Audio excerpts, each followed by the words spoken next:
Kapag nakikita ko po ang mga kalaro ko, naikukumpara ko po ang mata ko sa kanila kasi ang akin po hindi normal.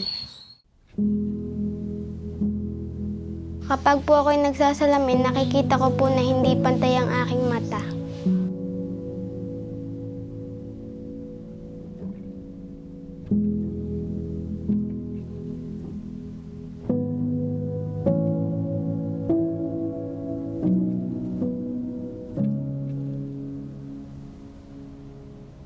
Napansin ko po yung kondisyon ni Faith.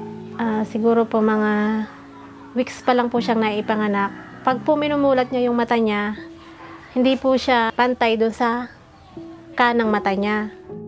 Sabi po nung doktor, yung pong mata ni Faith ay surgery ang kailangan.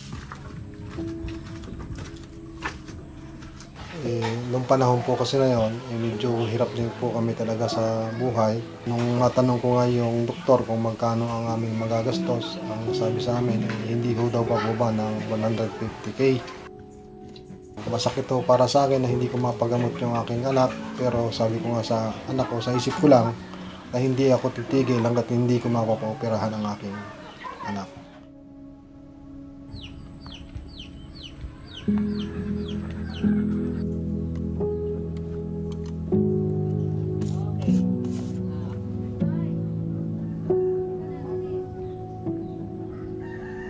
Dati po, inaasar nila ako at pag nakikita ko pong ganun sa salamin, nalulungkot po ako kasi nakikita ko pong hindi normal ang mata ko.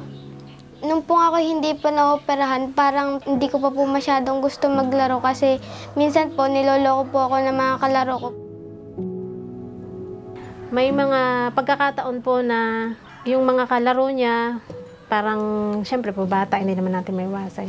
Nakakaranas po siya na siya ay binubuli. Sabihan po siya na banlag.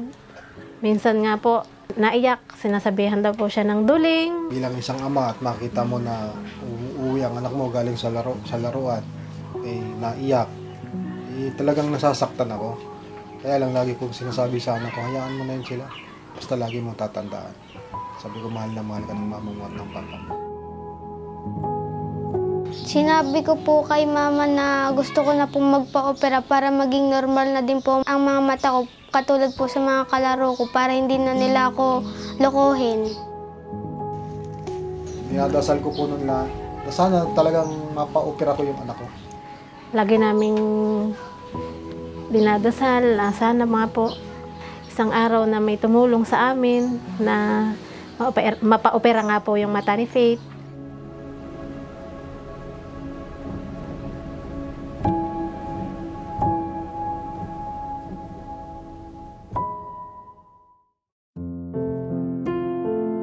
Bali, si Faith po ay magdadalawang taon na sponsor child ng World Vision. Naghahanap po sila ng mga batang may diferensya sa paningin, pandinig, at saka sa iba pa pong ano na pwede po nilang sponsoran. Kaya po, napakalaking biyaya po para sa aming mga magulang niya na mapabilang po siya sa batang natulungan ng World Vision para po mapaayos yung kanyang paningin.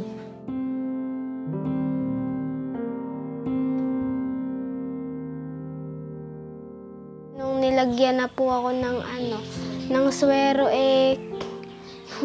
medyo masakit po. Tapos po dinala na po ako sa operating room. Po nung pagkagising ko, medyo po mahapde. Pero po, kaya naman po. Nung bumalik po ako dito sa bahay, nakasuot po ako ng goggles. Nagluha-luha pa po ang aking mga mata. Natagalan pa po ng 2 linggo bago matagtag ang aking salamin. Nung nakita ko pong magaling ng aking mata, masaya po ako dahil nakikita ko na po sa salamin na normal na po at kagaya na po ng mga kalaro ko. Tapos po hindi na po nila ako niloloko.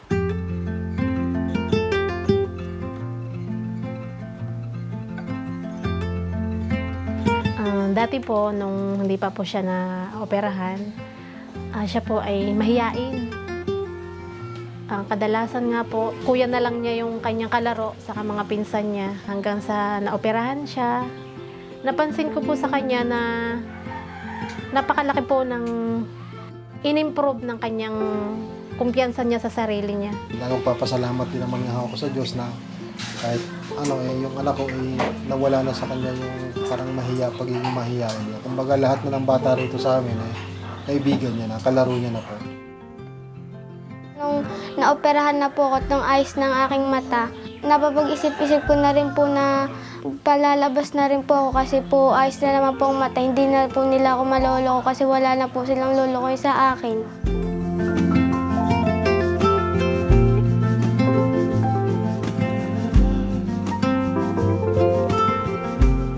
Talagang ang utang na loob ko namin sa World Vision ay talagang hindi ko kayang bayaran. Talagang abot-abot ko ang aking pasasalamat.